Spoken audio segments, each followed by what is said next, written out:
Thank you.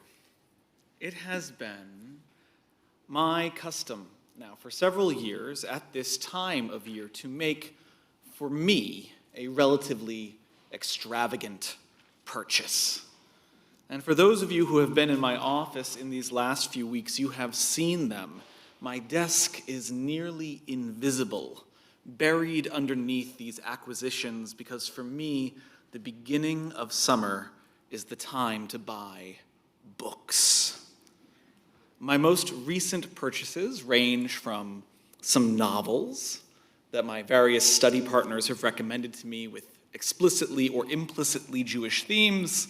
There's a few academic texts on Israel and mysticism, and as always, a variety of Jewish Book Award winners, which includes the memoir/soul food cookbook from Michael Twitty, Kosher Soul, a new biography of my favorite Hasidic rabbi, who doesn't have a favorite Hasidic rabbi, I know, Levi Yitzchak of Berdechev, and the book that I'm very certain many of my colleagues in the rabbinate are actively reading in preparation for their sermons for this high holidays, Rabbi Danya Ruttenberg's On Repentance and Repair.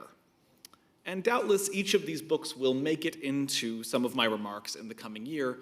That is, after all, the reason why I buy them.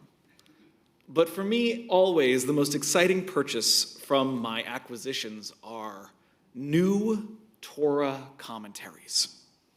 New Torah commentaries, works of rabbinic and learning which understandably follow our weekly Torah portion, our weekly cycle, and yet somehow, despite the fact that they are Torah commentaries, they are, to me, the great joy and the great chutzpahdik of being a learned Jew. This idea that, yes, our great luminaries have already written down quite a few things about what they believe that our Torah means, and yes, we have discussed it many times in this time of year and in years previously. Why, yes, we have indeed turned them over and over again and again, examining them and interrogating them, and yet somehow, miraculously maybe, the conversation is still ongoing. Every scion from every scholarly dynasty somehow inherits a conversation about Torah from a previous time, whether they are a German reformer or a Hasidic master, an ethicist, a mystic, a medievalist, a commentator, a Talmudist, or the very first generation of rabbis, receiving from the great Sanhedrin, the prophets, all the way back to Moses himself at Sinai with God. It is a beautiful reminder that in every generation, our Jewish people find something new to say, and we find a new way to say it.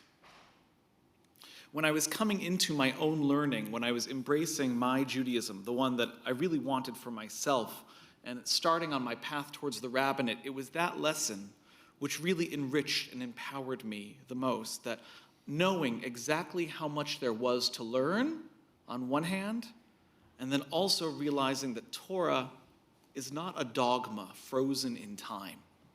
It is an eternally living tradition, something that we pass on, that we transform with personal understanding and lived experience. And so this morning, I thought I would share with you 3 little reflections about our Parsha, Parshat Naso, from 3 brand new books on my shelf, 3 brand new vital voices of our Torah that have come into the world in the last few years, and I will present them to you in absolutely no particular order other than that's the way they were on the stack. First, Life Lessons from Recently Dead Rabbis by Rabbi Mark Asher Goodman. Rabbi Mark Goodman, not our own Rabbi Goodman, is a conservative rabbi who, in this very small world sort of way, actually served the very same Jewish day school in Denver, Colorado that I grew up attending. Today, he is a rabbi in Erie, Pennsylvania, and during the pandemic, he took down the time to write this book because it was the extension of his own learning. It was how he was feeding his own soul. And so the recently dead rabbis that he is discussing come from mostly the 18th and the 19th centuries, which gives you a little bit of perspective about Torah learning when a quotation that's only a few hundred years old is recent, compared to the idea of something a few thousand plus. In Parshat Naso, he brings us a teaching from the Baal Shem Tov, the founder of Hasidic Judaism, who reveals a personal thought on the Kohenic blessing, the priestly benediction that we learned about today. The Baal Shem Tov shares a parable on that key final phrase of the priestly benediction, may God's face turn to you and may God grant you shalom. He says, there was once a house filled with riches, silver and gold, all of the treasures of royalty. It burst forth and so filled the house that the windows of the home could not contain it. And what benefit could it possibly be to the owner of such wealth if the home were open to thieves and robbers, people who might come in the night and just take it away? Only when the house is whole, shalem, and protective will its riches be safe. He continues, and therefore without peace, shalom, the hand of thieves can manipulate every blessing which God ever grants on us. And this is why peace is so great. Peace is so great because it carries within it every other blessing. And without peace, there is no value to any other blessing. Rabbi Goodman shares his own understanding of the Baal Shem Tov's parable by sharing a little bit about his family that I think many of us in this room will connect with. Rabbi Goodman's grandmother is a survivor of the Shoah, and her eternal catchphrase is, that's life. It's how she ends every family story, life lesson, and gripe session around her Shabbos table. That's life became something Rabbi Goodman understood as a Zen acceptance of an imperfect world. He continues, it's great to be blessed with success. It's great to be blessed with wealth. It's great to have a life filled with blessings, but none of it means anything if we're always anxious about it going away, if we're always anxious about its instability. To have nothing but to live in tranquility, that would be 1,000 times better than being a millionaire who is constantly afraid that everything will go away tomorrow. My grandmother, he continues, has been blessed to know great blessings in her life. She has family. She has long life. She has financial security. But she knows that the greatest blessing that she has is that today she gets to live in peace. And today she gets to live without fear. For that is the greatest blessing of all. To be blessed, to be kept, to have a divine light shone upon us, all of these things can go away if we live in a world without peace. And our ancestors knew this long ago, and they centralized it in that great Kohenic blessing of the temple, and our Hasidic masters experienced it, and they reminded their students of it and their disciples year after year. And this week, as it does every year, and as we do every Shabbat morning, we return to those words of the Kohenic blessing so that we may be reminded of peace, its centrality, and its importance as well. The second book, Parsha Nut, by Rabbi David Kasher. Rabbi Kasher is the associate rabbi of Ikar, a non-denominational Jewish community in Los Angeles, and was ordained by Yeshivat Chovavei Torah, the open Orthodox yeshiva. Sadly, Rabbi Kasher and I do not have a cute little connection story. So if you know him, introduce us, because I'd like one. He is a very well-respected blogger and podcaster, and he took these blogs and podcasts and they turned them into this book. He, in his introduction, explicitly mentions that he models his work on the work of Nechama Leibowitz, the famous Israeli Torah commentator of the 20th century, who, for all intents and purposes, revitalized and restored the writing of Torah commentaries. Before Nechama Leibowitz, many Jews were still writing on philosophy. They were writing on ethics. They were writing on Hasidut and mysticism and more. But to many of our most scholarly, the Torah had been solved. But by her brave exploration of it, she gave us the freedom to go back to basics and find our voice in Torah once again. So because Rabbi Kasher is basing his style on Nechama Leibowitz, he utilizes personal perspective, the Peshat, and generations of commentaries that have come since. And so he says, most modern Jews have inherited a basic assumption that Jewish tradition, from the Garden of Eden onwards, regards the physical world as a fundamentally good place which is full of things that are meant to be enjoyed by human beings. And to support this perspective, he quotes the Jerusalem Talmud, which says that a person may actually be held to account if they beheld a delight in this world and chose not to enjoy it. But then he reminds us that there are other voices, such as the voices of the Mishnah, which claim that salted bread, small amounts of water, and sleeping on the hard earth, that is the way to be diligent in Torah. So who's right? The rabbi argues that the truth of the matter can be found by studying the Nazirite vow, which is found, of course, in Parshat Naso. So Nazirites take these vows to temporarily abstain from worldly things, and our rabbis are not entirely convinced that these worldly abstentions are a good idea, especially when we get to the idea of abstaining not only from wine, but from anything that comes from juice, from the grape specifically. So Rabbi Eliezer HaKapar argues that the Nazirite actually is a sinner, because by giving up on the symbol of joy, which is wine, you also give up on joy in the world. Maimonides, the Rambam, continues to say that the Nazirite is egotistical. They have taken on restrictions on themselves which are greater than anything the Torah asks from us. And he compares the Nazirites to the monastic orders of Europe and says, you shouldn't deny that which has been given to you out of love. When you do that, you inevitably fall yourself not into holiness, but rather into sin.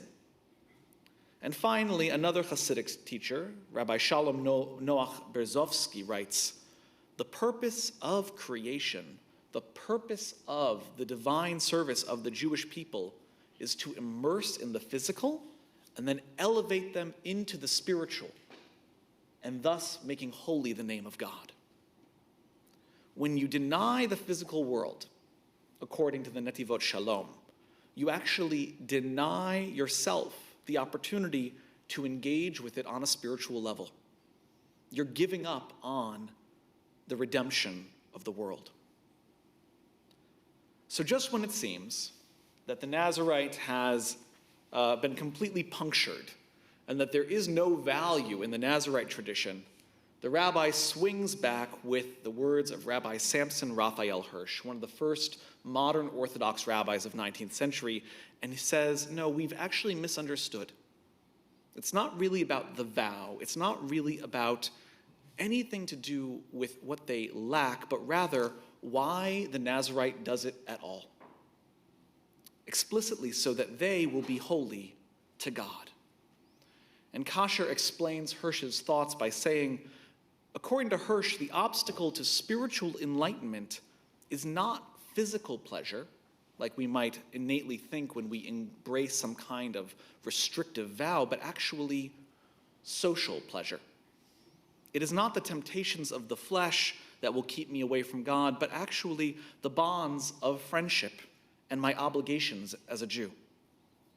How can I cultivate a deep relationship to the divine when I am balancing it with all my other relationships?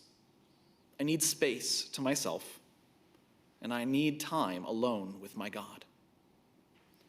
And so the Nazirite vow is a way to balance the impossible tension of Jewish obligation, which requires us to be regularly in community, with also this desire to build a palace in the mind and be alone with God. I will not drink wine because then I will lose myself to the joy of celebrating. I will not cut my hair so people will keep me at a distance. And I will not go to funerals because even my sorrow can bind me to others. For now, I need to be alone. I am searching for something. and I need to find it myself. But of course, the rabbi reminds us that a Nazirite vow is meant to be temporary. It must be temporary. It is for a very short period of time. And that, the great difference between a Nazirite vow and an ascetic order is that when that vow is over, when you have found that spiritual peace that you are searching for, you have not gone very far. It is not like a hermit returning to society, alienated, unacculturated, a loner, but as if a person has just come home to friends and family and joy after stepping outside for a brief time.